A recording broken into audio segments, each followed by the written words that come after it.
किरण गुरु दीवहु गुरुदेव आपा परम परम गरम जो दर्शावई बेन बलिहारी गुरुवाणी दिरुमाणी सर्वा मानस मुंदउ देव क्यों करत न लगइबा।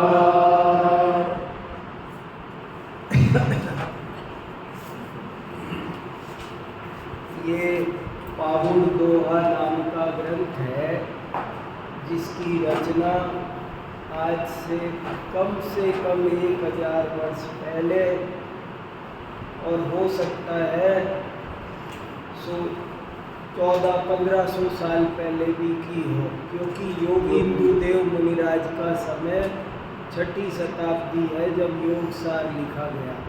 तो हो सकता है ये भी तब का ही हो, तो 1400 साल पुराना भी हो सकता है, पर कम से कम 1000 साल पुराना तो है ही है, क्योंकि इसके दोहे बहुत आचार्यों ने, खुद अमृत चंद्राचार्य ने इसके दोहे उद्धृत किए हैं। तो इससे सिद्ध होता है कि ये कम से कम 1000 वर्ष पुराना तो है ही है।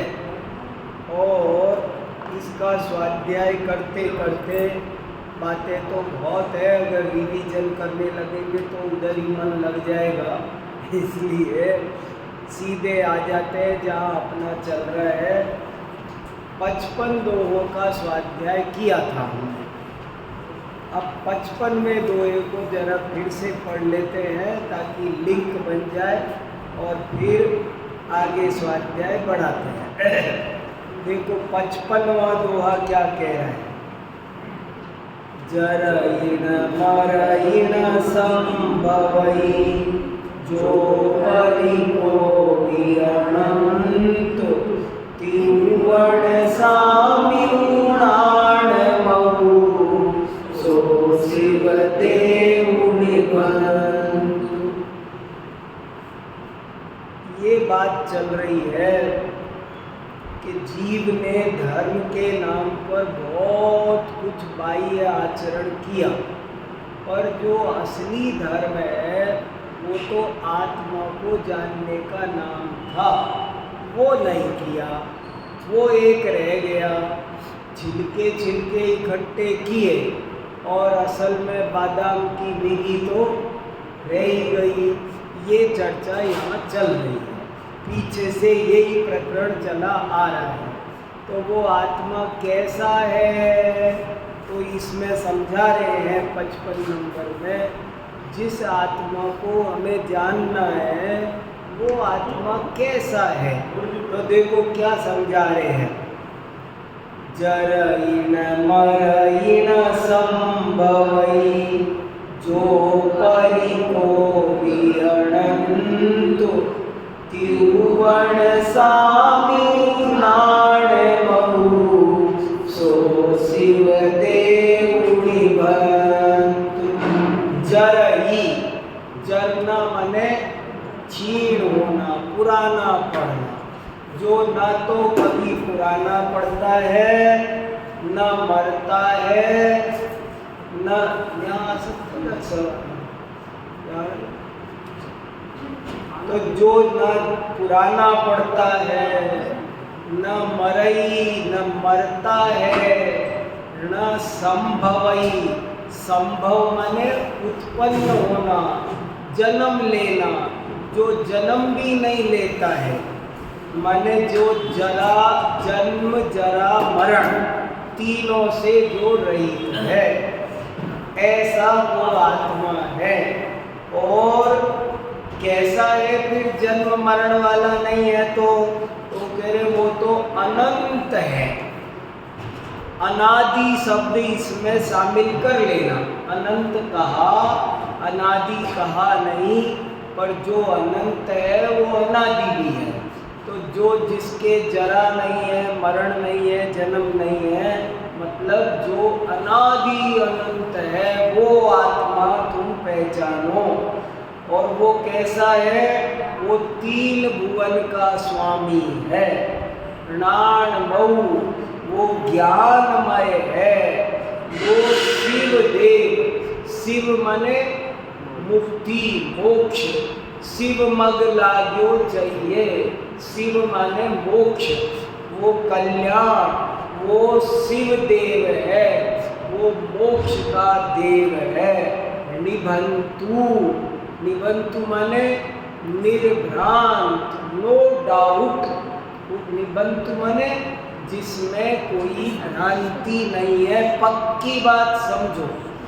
अगर धर्म करना है तो एक बात पक्की समझो कि जो तुम्हारे शरीर के अंदर 54वें दोहे में कहा था मैं, कहाँ रहता है ये? देहा देवली जो बसई, कहाँ रहता है ये? जिस आत्मा को जानने से धर्म होता है वो कहाँ रहता है? तो कह रहे देहा देवली जो बसई, जो शरीर रूपी देवालय में रहता है। देखो कहीं ढूंढने नहीं जाना है,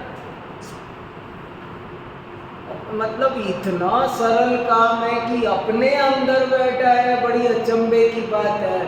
और अपने अंदर बैठा है ये भी व्यवहार है। अपने अंदर क्या होता है?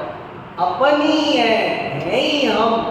और वो जो देव है, आत्मा है, वो कैसा है?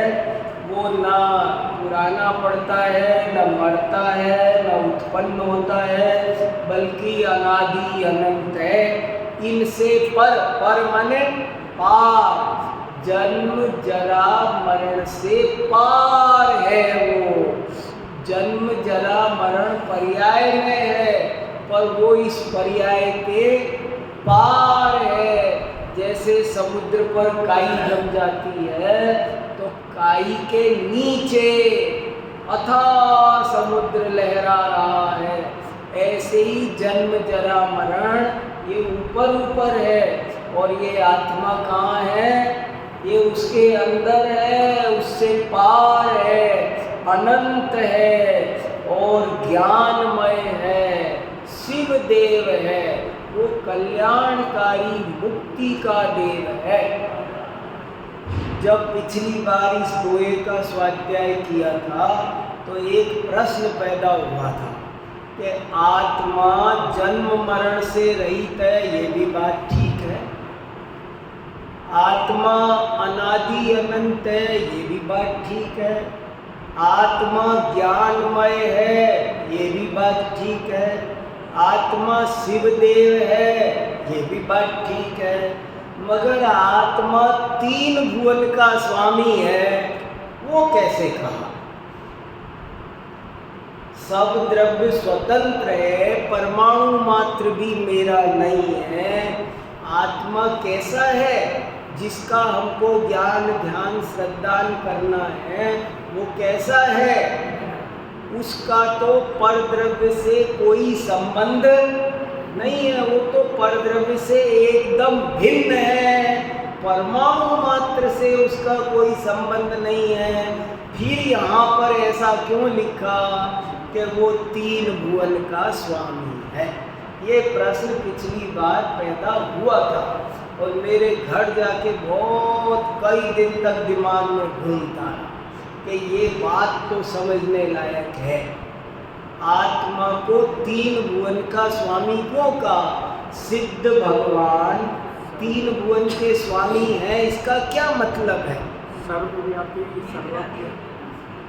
जरा शांति से सोचो, आपको एक मर्म हाथ लगेगा। सिद्ध भगवान 3 भुवन के स्वामी क्यों है? हाँ बोलो।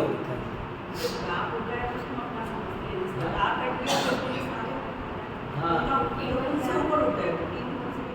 हाँ, केवल ज्ञान की अपेक्षा। देखो और किसी को कुछ उत्तर देना है? हाँ जी भाई साहब।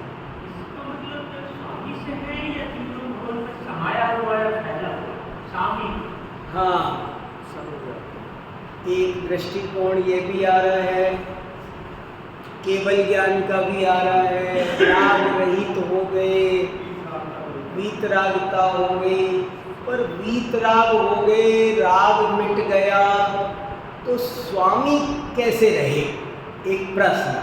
स्वामी तो राग खत्म हो गया ना, तो स्वामी कैसे रहे?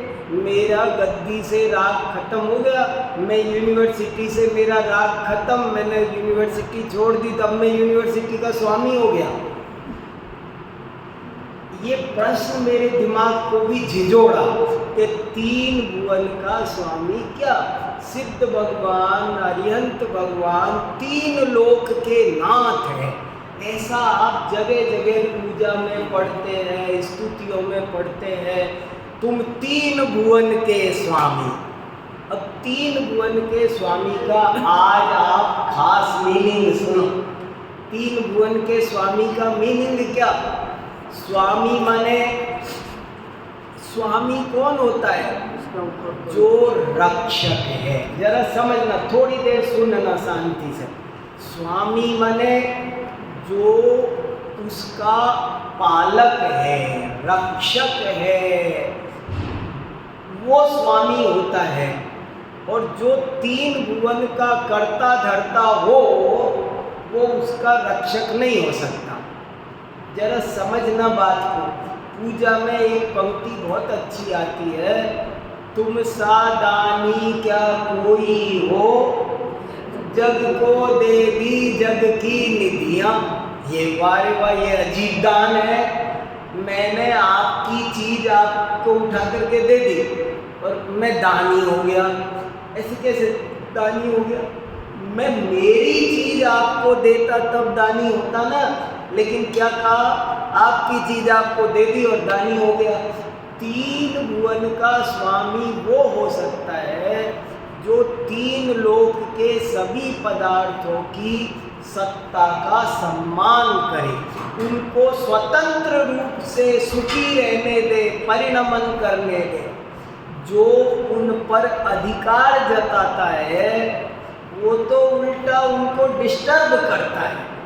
तीन लोक के सभी पदार्थ स्वतंत्र हैं और उनको जो स्वतंत्रता से परिणमन करने दे, हर द्रव्य अपना काम करने में समर्थ है और जो उन्हें अपना काम करने दे वो उनका हितैषी है। बाकी दूसरा उनका हितैषी नहीं है। दूसरा तो उल्टा उनको परेशान कर रहा है, डिस्टर्ब कर रहा है।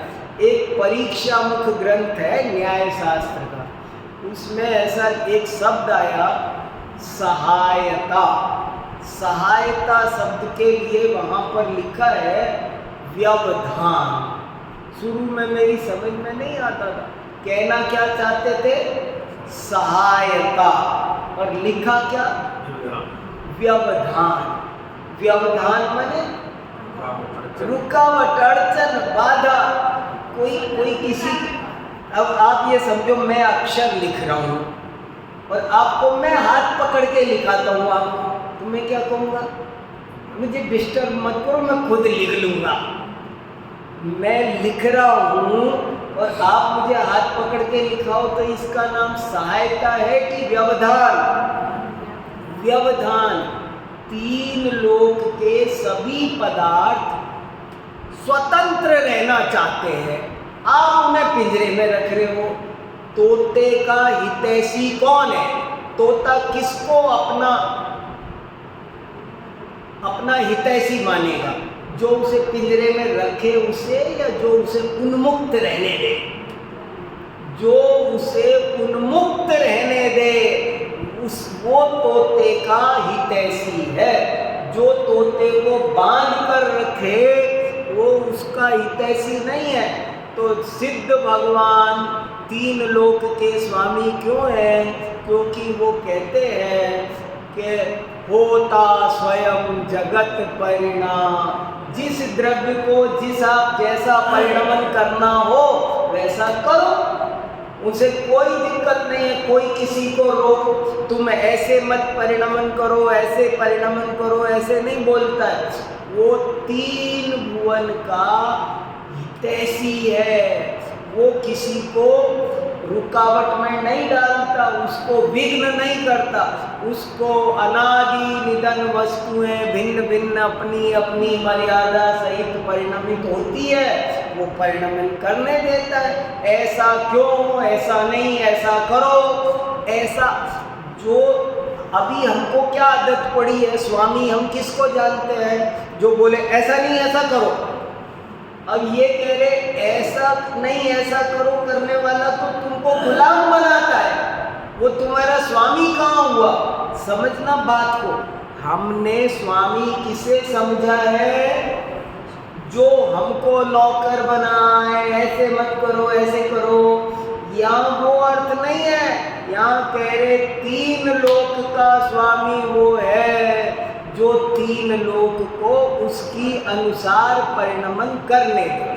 बच्चों को जैसे चाहो वैसे रहो, जिसकी जैसी परिणति वैसे सब द्रव्य अपनी अपनी उपादान निमित्त व्यवस्था के अनुसार परिणमित होते हैं, होते रहो। मैं उनको रोकने टोकने खराब करने वाला कोई नहीं हूँ, वो जगत का स्वामी है। और जो जगत को छेड़ाखानी करे, ऐसा नहीं ऐसा करो, वो वास्तव में जगत का स्वामी नहीं है। इसलिए तीन भुवन के स्वामी का सहायता के नाम पर वास्तव में जो कुछ किया जाता है वो परमार्थ से सहायता होती ही नहीं है। परमार्थ से कोई एक वस्तु दूसरी वस्तु की सहायता करती ही नहीं है। जो कुछ करती है वो वास्तव में व्यवधान करती है, और क्या करेगी? सब तो अपने आप परिणमन करते हैं। तो ये अर्थ इसका है तीन भुवन के स्वामी। अब 56 नंबर का दुआ पढ़ते हैं। शिव बिनु सति न बावरई, शिव गुण सति विहीन, दोई जानी सयल जग, बुझई मोह विलीन। अब देखो क्या कहना चाहते हैं। शिव के बिना शक्ति नहीं है। शिव के बिना शक्ति दुनिया में शिव शक्ति बहुत चलता है। और यहाँ बड़ी कुशलता से इशारों में बात कही जा रही है। जो बाहर के शिव शक्ति में उलझे हुए हैं उनको बताया जा रहा है तुम्हारा शिव भी यही है और तुम्हारी शक्ति भी यही है सब शिव जी पार्वती शिव शक्ति। तो बोले देखो शिव बिनु शक्ति न बावरई, शिव गुण शक्ति विहीन। शिव के बिना शक्ति नहीं व्यापृत होती, नहीं पाई जाती। शिव के बिना शक्ति का व्यापार नहीं होता। वावरई मने व्यापार, परिणमन। शिव के बिना शक्ति का व्यापार नहीं होता है।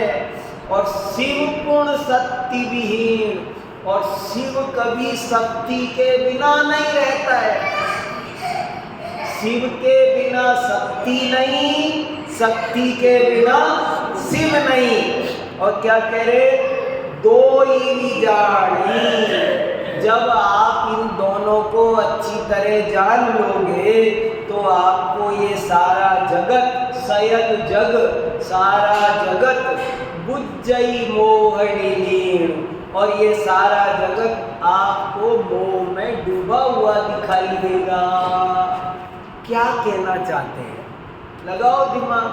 कह रहे शिव के बिना शक्ति नहीं है, शक्ति के बिना शिव नहीं है। तुम इन शिव और शक्ति के रहस्य को समझ गए, संबंध को समझ गए, तो तुम्हें ये सारी दुनिया मोह में डूबी हुई लगेगी। तुमको लगेगा ये दुनिया क्या पागलपन में नाच रही है। असली शिव और शक्ति के तुमको दर्शन हो जाए। कौन है शिव? शिव माने आत्मा, शक्ति माने पर्याय। शिव माने द्रव्य, शक्ति माने पर्याय। द्रव्य के बिना पर्याय नहीं होती, पर्याय के बिना द्रव्य नहीं होता, सामान्य के बिना विशेष नहीं होता और विशेष के बिना सामान्य नहीं होता। देखो गूढ़ बात, ये जो परमात्मा प्रकाश, योग सार, दोहा पौड़, इन ग्रंथों को एन उपाध्याय ने सिद्ध किया है कि ये गूढ़वाद है। गूढ़वाद, गूढ़वाद, रहस्यवाद, मिस्टिसिज्म, ये रहस्यवाद है। ये बात करते हैं इशारों में, कुछ बाहर का शब्द देते हैं पर बाहर की बात नहीं होती है वो। जैसे इन्होंने कहा ना, मेरा पति 5 के चक्कर में पड़ के दुनिया भटक रहा है, मेरे साथ रमण करना चाहिए सो तो करता नहीं है। क्या मीनिंग है इसका? कोई कहेगा ये क्या गंदी गंदी बातें लिखी है। अरे ऐसे मतलब नहीं है, यहाँ मीनिंग समझना पड़ेगा। ऐसे ही यहाँ शिव के बिना शक्ति नहीं। दुनिया में और कोई शिव जी नहीं है, दुनिया में और कोई शक्ति नहीं है। पार्वती, पार्वती माने जो पर्वत की तरह अटल है। प्रत्येक द्रव्य की पर्याय पर्वत के समान अटल होती है। एक समय की पर्याय कोई टाल सकता नहीं है, इसलिए उसको कहा पार्वती। और शिव माने, शिव का मतलब होता है जिसका आश्रय लेने से मोक्ष प्रकट हो जाए, वो शिव। द्रव्य स्वभाव, त्रिकाली द्रव्य स्वभाव का नाम है शिव। और उसकी जो एक समय की पर्याय है उसका नाम है शक्ति। शिव के बिना शक्ति नहीं होती और शक्ति के बिना शिव नहीं होता। दुनिया में द्रव्य के बिना पर्याय हो सकती है? पर्याय के बिना द्रव्य हो सकती है? नहीं हो सकती। यदि तुम ये द्रव्य और पर्याय की सारी विषय वस्तु अच्छी तरह समझ जाओ तो तुमको ये सारी दुनिया कैसी लगेगी? मोह में डूबी हुई। तुमको व्यर्थ एक बार द्रव्य गुण पर्याय समझ में आ जाए तो आपको इष्ट अनिष्ट करना पागलपन लगेगा। क्या चीज इष्ट है? जब आपने द्रव्य जान लिया, गुण जान लिया, पर्याय जान लिया तो क्या चीज बुरी है? पुरुषार्थ सिद्धि उपाय में लिखा कि सम्यक दृष्टि मलमूत्र को भी देखे तो उसे कोई घृणा नहीं होती है। क्या है इसमें? इसमें घृणा की क्या बात है? वो गुलाब का फूल देखे तो उसे कोई राग नहीं होता, और कोई मल पड़ा हो कहीं पर तो उसे कोई अनिष्ट नहीं लगे। क्या अनिष्ट है? जब द्रव्य गुण पर्याय समझ लिया तो इष्ट अनिष्ट बोलना सब मोह है। तो तुम शिव को बहुत बढ़िया है ये। शिव बिनु सती न पावई, शिव गुण सती दोई जानै सयल जग, पूजई मोहरी लून। बहुत मीठी भाषा है। देसिल बैणा सब जन मिठा। देसी भाषा है, देसी भाषा। सब चीज देसी चाहिए ना।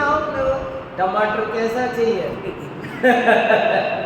सब चीज देसी खोजते हैं। तो ऐसे ही यहाँ कह रहे हैं भाषा भी देसी भाषा में जो मिठास है बहुत मीठी है ये। अभी तो आज जमाना बदल गया, हम लोगों को प्रैक्टिस नहीं है इस लैंग्वेज की। आप कल्पना करो उस जमाने में, उस जमाने में ये जो गाथाएं थी वो ऐसे चलती थी जैसे सिनेमा के गाने चलते हैं ना आजकल सुपर हिट, ऐसे भेड़ बकरी चराने वाले भी गाते थे। शिव बिन सतिन वावरई, शिव गुण सती दोई जाणई सयल जग उजई मोह दिली। किस पे मोह आएगा? जिसको द्रव्य पर्याय समझ में आ गया, उसे कोई मरे तो दुख होगा, कोई जन्मे तो दुख होगा, कोई फायदा लाभ हानि हो तो दुख होगा, बढ़िया आम देखा तो कैसा लगेगा? कुछ नहीं। द्रव्य गुण पर्याय को जानने वाले को क्या है? उसे पता है इस आम का अभी 2 घंटे बाद क्या होना है, उसे सब पता है ना। तो जो द्रव्य और पर्याय को बहुत इंपॉर्टेंट बात कह दी, जो द्रव्य पर्याय सिद्धांत को जानता है, प्रमाण का विषय क्या? सामान्य विशेषात्मको तदर्थो विषय। सामान्य विशेषात्मक वस्तु को सामान्य के बिना विशेष नहीं होता और विशेष के बिना सामान्य नहीं होता। घड़ा तो है पर मिट्टी नहीं है। अरे भाई, मिट्टी के बिना घड़ा नहीं होता। द्रव्य सोना है तो आभूषण है, आभूषण है तो सोना है। मेरे पास अंगूठी है, सोना नहीं है। अरे अंगूठी सोने की बनती है, सोना तो है पर वो अंगूठी भी नहीं है, चेन भी नहीं है, कुछ। अरे ऐसे नहीं होता है। द्रव्य के बिना पर्याय नहीं होती और पर्याय के बिना द्रव्य नहीं होती। द्रव्य में से ही पर्याय आती है, द्रव्य में ही पर्याय समाती है। द्रव्य त्रिकाल शुद्ध रहता है, पर्याय कूड़ा लेकर आती है, लेकिन द्रव्य का आश्रय ले तो कूड़ा छोड़ सकती है। एक बड़ा अच्छा श्लोक है, महाराज जी बहुत याद करते थे। जलेन जनिता पंक जलेन परिशुद्ध्यति, चित्तेन जनितं कर्म चित्तेन परिशुद्ध्यति। कीचड़ कैसे होता है? पानी से। और साफ कैसे होता है? बताओ क्या दो है? कीचड़ पानी से ही होता है और पानी से ही ये मन से ही गंदगी आती है। पर्याय में गंदगी आती है और पर्याय में से गंदगी निकल भी जाती है। ये रुमाल है, अब ये रुमाल गंदा हो गया, तो गंदा हो गया तो क्या किया जाए कि धुला सकता। रुमाल गंदा हुआ है, इससे सिद्ध होता है कि रुमाल साफ भी हो सकता है। मन गंदा हुआ है, इसी से सिद्ध हो गया कि मन साफ भी हो सकता। मन गंदा हो गया, इसका मतलब क्या है? हमको विकारों के काल में भी विकार से रहित दशा भाषित होती है। हम देख पाए ना देख पाए, उसको गौर करें या नजरअंदाज कर दें, ये हमारे ऊपर है। जब हमको गुस्सा आता है तेज, किसी से लड़ाई हो रही है, गुस्सा आ रहा है, और कोई बीच में, मान लो मेरा बेटा बोले तू हट जा बीच में से, अभी सबके तो थप्पड़ मार रहे थे, अब इसके होश है, पता है। और बाद में क्या होता है? थोड़ी देर बाद में वो मेरा दिमाग खराब हो गया था, मुझे गुस्सा आ गया था, सॉरी। ये कैसे पता चला? अरे द्रव्य और पर्याय की थ्योरी सीखो। जिसे द्रव्य पर्याय नहीं आता उसे कुछ नहीं आता। एक आलाप पद्धति नाम का ग्रंथ है, मुझे तो उसका नाम ही बहुत बढ़िया लगता है। आलाप पद्धति। आलाप पद्धति माने आलाप माने बोलना, पद्धति माने तरीका। उस किताब का नाम है बोलने का तरीका।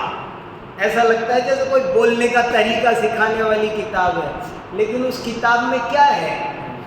उस किताब में 2 टॉपिक है, 2 अध्याय है। एक अध्याय का नाम है द्रव्य गुण पर्याय और दूसरे अध्याय का नाम है नए प्रमाण। वो कह रहे हैं कि जिसे द्रव्य गुण पर्याय नहीं आता और जिसे नए प्रमाण नहीं आता वो गूंगा है। सुनना, ये लाइन जम रही है। जिसे द्रव्य गुण पर्याय की थ्योरी नहीं आती, जिसे नए प्रमाण नहीं आते, वो व्यक्ति कैसा है? गूंगा है। वो क्या खाक बोलेगा, उसे कुछ पता ही नहीं है। द्रव्य गुण पर्याय जानने से ही आदमी वक्ता बन सकता है, ज्ञाता बन सकता है। बहुत ऊंची थ्योरी है। द्रव्य के बिना पर्याय नहीं होती। दुनिया के सारे दर्शन, कोई द्रव्य को मानता है, पर्याय को नहीं मानता। कोई पर्याय को मानता है, द्रव्य को नहीं मानता। द्रव्य भी शक्तिशाली है और पर्याय भी शक्तिशाली है। शक्ति है वो पार्वती है, वो दुर्गा है। दुर्गा, दुर्गा माने जो दुर्ग में रहती है। दुर्ग माने किला, दुर्गा माने पर्याय का नाम है दुर्गा।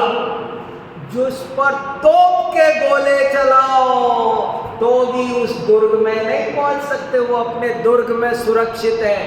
प्रत्येक पर्याय सुरक्षित है। बहुत इंपॉर्टेंट बात है। द्रव्य के बिना पर्याय नहीं होती, पर्याय के बिना द्रव्य नहीं हो। मैं तुक्का नहीं लगा रहा हूं, ये मूल अर्थ है शक्ति के, पार्वती के, दुर्गा के। और क्या दूसरे और कोई अर्थ नहीं है। काल के साथ बिगड़ गए, लेकिन सही अर्थ यही है। शिव के बिना शक्ति नहीं होती, शक्ति के बिना शिव नहीं होता।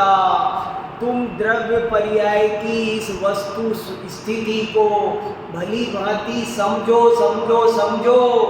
जब तुम समझ जाओगे तो तुम्हें ये सारी दुनिया, मैंने 10 करोड़ छोड़ दिए, अगर द्रव्य पर्याय समझ जाओगे तो क्या छोड़ दिए? छोड़ के मैंने मकान छोड़ा, मैंने 10 करोड़ कमाए, ये सब वो बोलते हैं जिनको द्रव्य पर्याय व्यवस्था का ज्ञान नहीं है। द्रव्य पर्याय की व्यवस्था का ज्ञान हो जाए तो वो फिर कुछ नहीं आकुलता हो सकती। वो जानता है कि किस द्रव्य का, किस गुण का क्या परिणमन होता है। श्रद्धा गुण कभी भी ज्ञान गुण रूप परिणमन नहीं कर सकता। ज्ञान गुण कभी भी चारित्र गुण रूप परिणमन नहीं कर सकता। जीव कभी अजीव रूप परिणमन नहीं कर सकता। अजीव कभी भी जीव रूप नहीं परिणमन कर सकता। 2 द्रव्य 2 रहते हैं। हाँ, 2 द्रव्यों के बीच में वज्र की दीवार है। न ये इसका कुछ कर सकता है, न ये इसका कुछ कर सकता है। ये बात जो जान लेता है उसे ये बाकी फिर ये जानने के बाद दुनिया कैसी लगती है। इधर उधर की बातें करने वाले लोग कैसे लगते हैं? मोह में डूबे हुए। पूज्यपाद आचार्य ने उसमें समाधि तंत्र में लिखा है, वो ऐसे लगते हैं जैसे पी रखी हो, ऐसे लगते हैं, पिए हुए लगते हैं, उन्मत्त लगते हैं, उन्मत्त चेष्टा। बताओ, हम सब दिन भर जो बातें करते हैं वो क्या है? अज्ञानता से भरी हुई, मोह में डूबी हुई सारी बात। सुबह से शाम तक हमारा दिन किस में जाता है? ये कर दिया, इसने ये कर दिया, उसने ये कर दिया, मैंने ये कर दिया, उन्हें। ये सब मोह की बातें हैं। तुमको द्रव्य पर्याय व्यवस्था का ज्ञान नहीं है। ज्ञान होता तो फिर ऐसे नहीं बोलते। शिव बिन सती न बावरई, शिव गुरु सती वीण, तोई जानई सयल जग, जय मोह विलीन। अब 57वां पढ़ते हैं। अण्णु तुहारऊ लाडमऊ, लख्यू जामण भाव, संकल्प वियप्पणाणमऊ, दंडऊ चित्तवराव। क्या कह रहे हैं? अण्णु माने अन्य, तुहारऊ तुम्हारा, नाणमऊ ज्ञानमय, तुम्हारा ज्ञानमय भाव अन्य है। लख्यू जब तक तुम उसको लखते नहीं हो, लखना माने देखना, जब तक तुम अपने जाम मने जब तक, जाम मने यावत, जब तक तुम तुम्हारे ज्ञानमय भाव को सारी दुनिया से अन्य, निराला, अलग थलग नहीं देखते हो। संकल्प वियप्पणाणमऊ, तब तक संकल्प होगा, विकल्प होगा, वो अज्ञानमय है।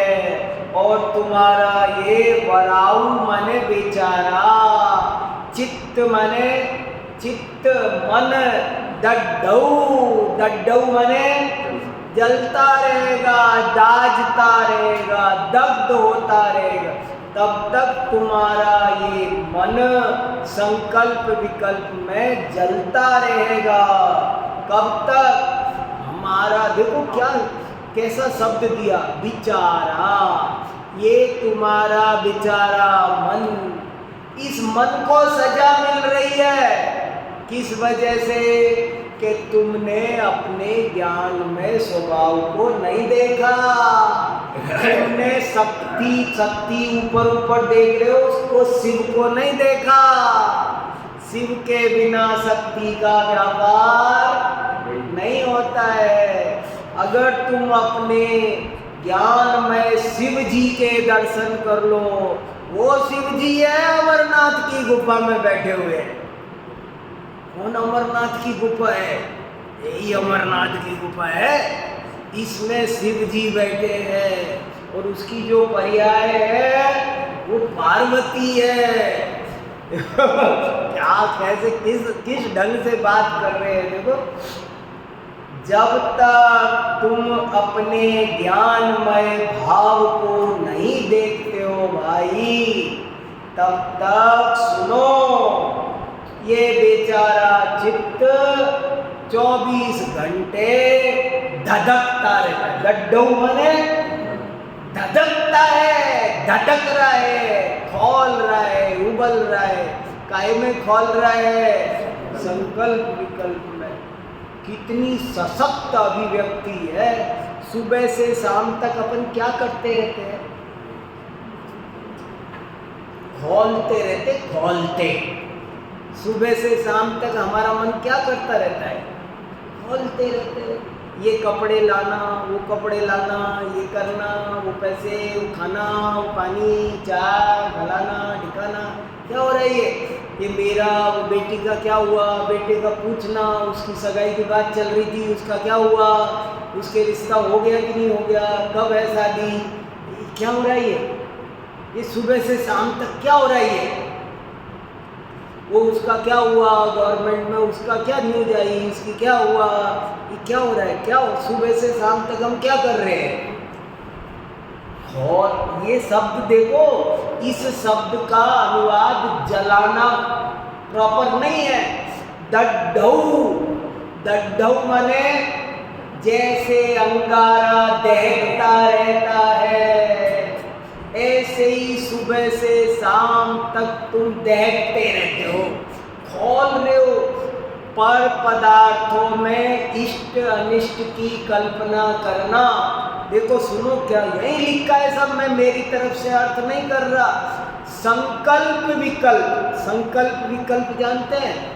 श्रद्धा संबंधी दोष को संकल्प कहते हैं और चारित्र संबंधी दोष को विकल्प कहते हैं।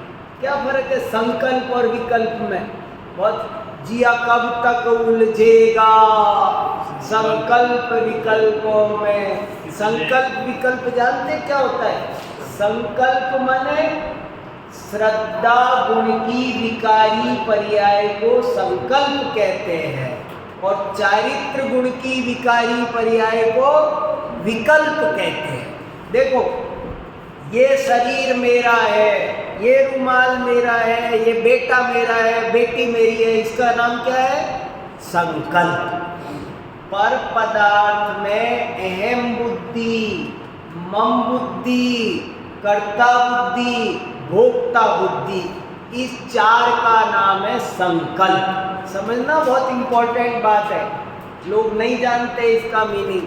संकल्प विकल्प, अरे हमारे बहुत संकल्प विकल्प चल रहे हैं। संकल्प विकल्प क्या होता है? पर पदार्थ में एकत्व बुद्धि, ममत्व बुद्धि, कर्तृत्व बुद्धि, ये मकान मेरा है, ये क्या है? संकल्प है। ये मकान मैंने बनाया है, ये बेटा मेरा है, ये बेटी मेरी है, इसका नाम क्या है?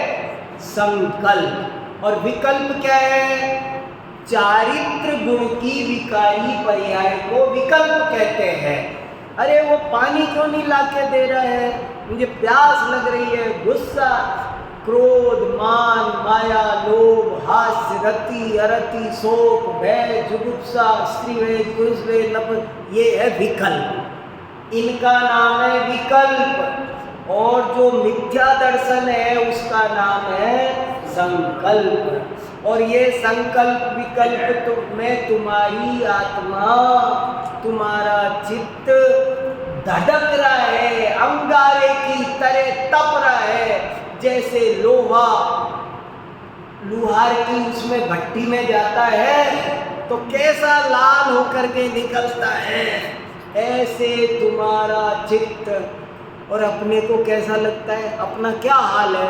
अभी कोई पूछे क्या हाल है, क्या पूछते रहते ना, और सब पदम जी भाई सब क्या हाल चाल? सब आनंद मंगल है, बहुत बढ़िया है, बहुत बढ़िया है, बहुत बढ़िया है। वो कह रहे हैं तुम सुबह से शाम तक संकल्प विकल्प में जलते रहते हो।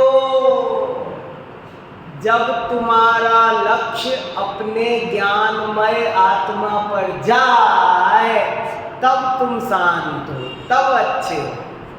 साफ साफ लिखा ना, अणु तुम्हारो नाणमऊ लख्यु जामण भाव संकल्प विया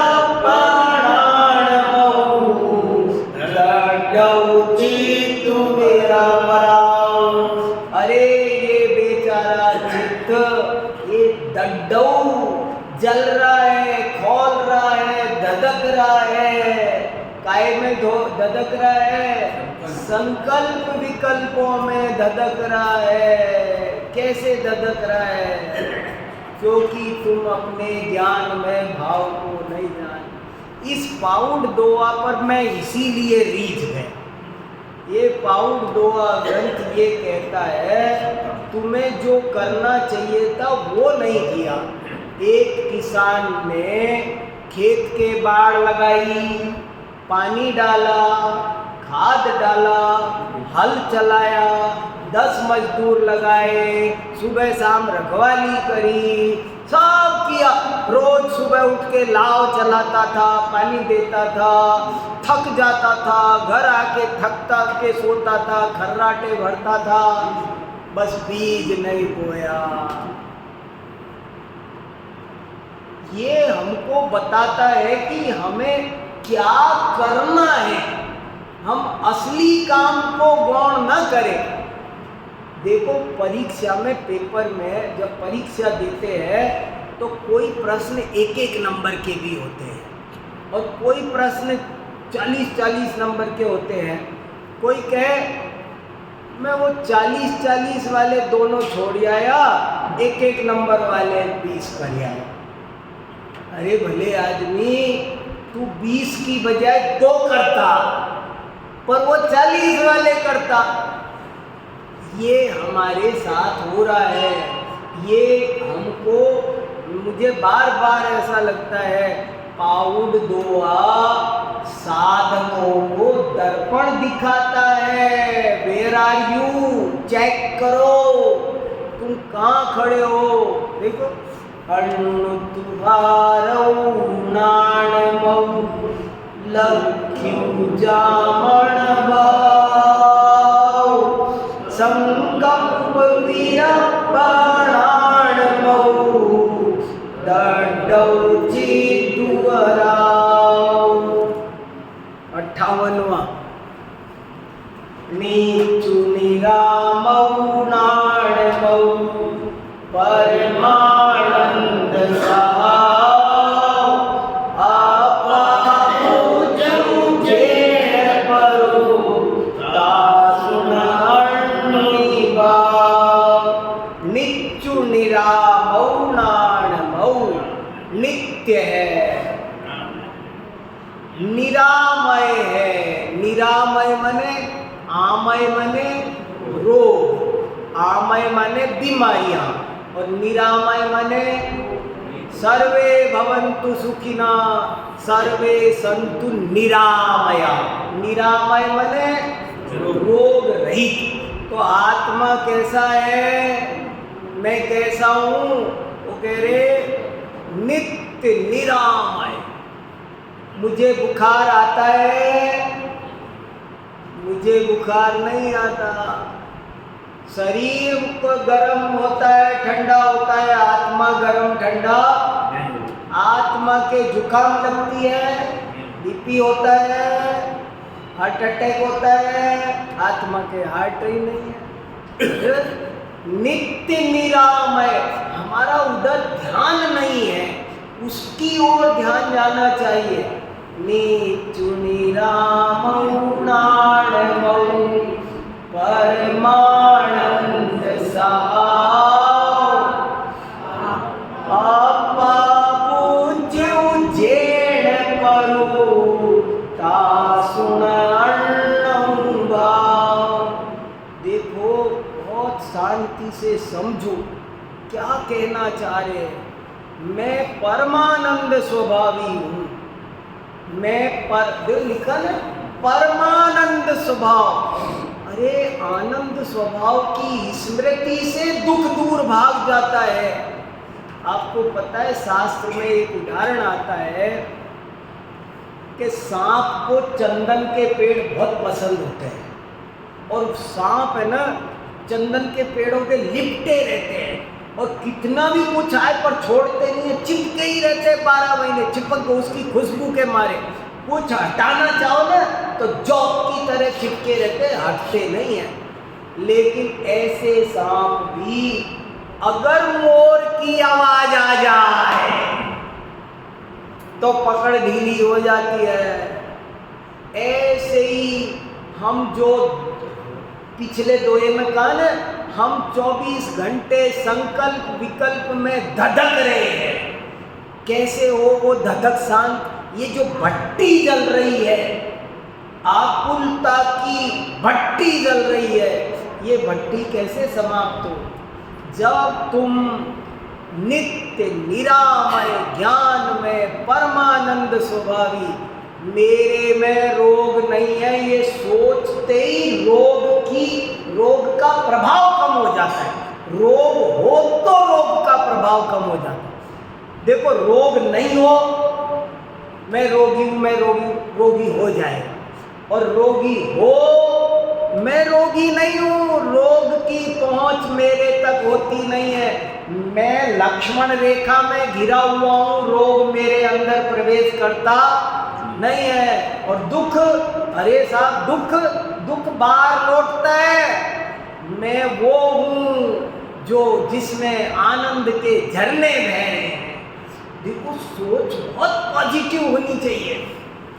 ये विज्ञान है, ये मनोविज्ञान है, ये पूरा मेडिकल साइंस है, ये अध्यात्म भी है, ये तत्व ज्ञान भी है।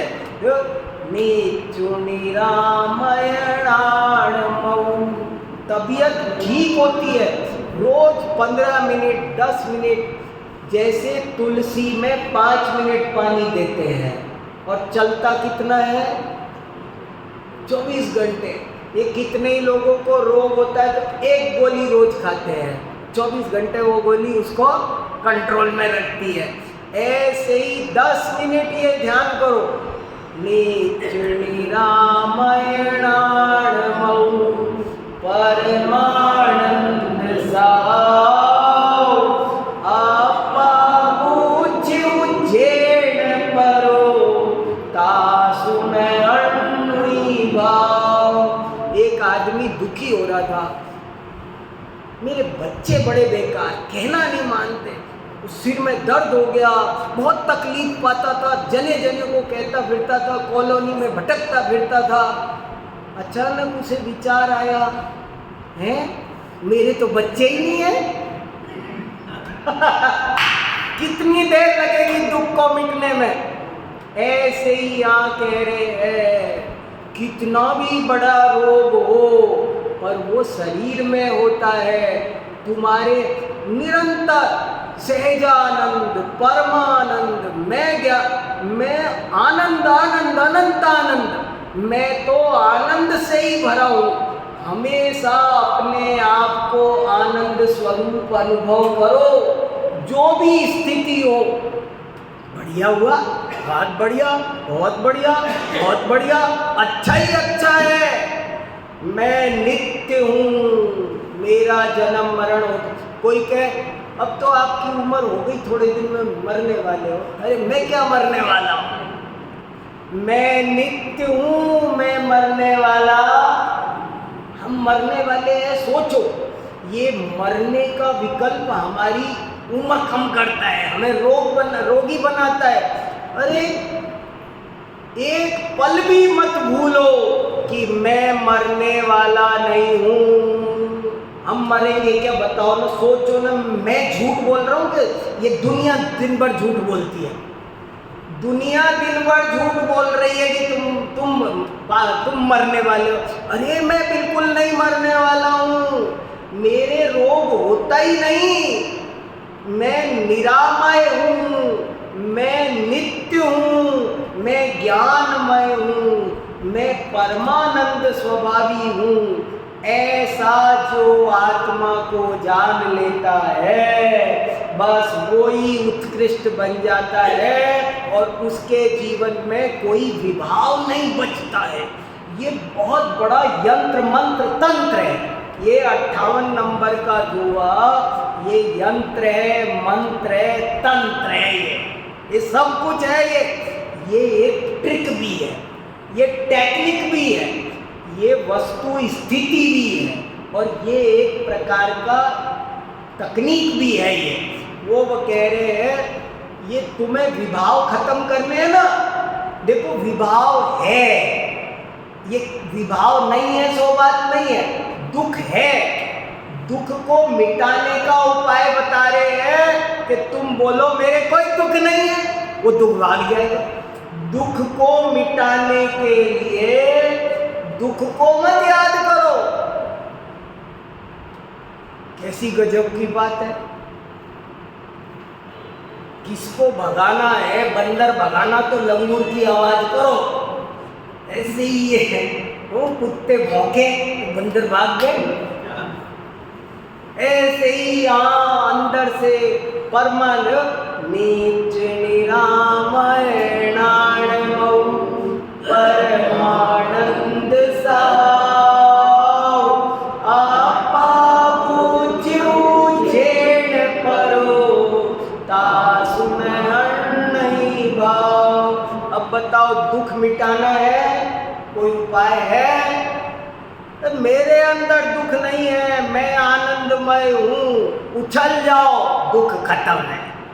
दुख खत्म है, मैं परमानंद स्वभावी हूँ। रोग मिटाना है, पक्का विश्वास करो कि मेरे अंदर रोग है ही नहीं। बस यही तरीका है। उन्होंने साफ साफ कहा ना, जो ऐसी प्रैक्टिस करेगा उसके समस्त विभाव जल्दी खत्म हो जाएंगे। है विभाव, पर विभाव नहीं है ऐसा सोचो तो खत्म हो जाएंगे। विभाव को याद करने से विभाव बढ़ेंगे और विभाव को भूलने से विभाव खत्म हो जाएंगे। चलो, समय हो गया। अनादि और अनंत में क्या होता है? अनादि माने जिसकी आदि नहीं है, जिसकी शुरुआत ना हो उसे अनादि कहते हैं। और अनंत माने जिसका अंत नहीं है।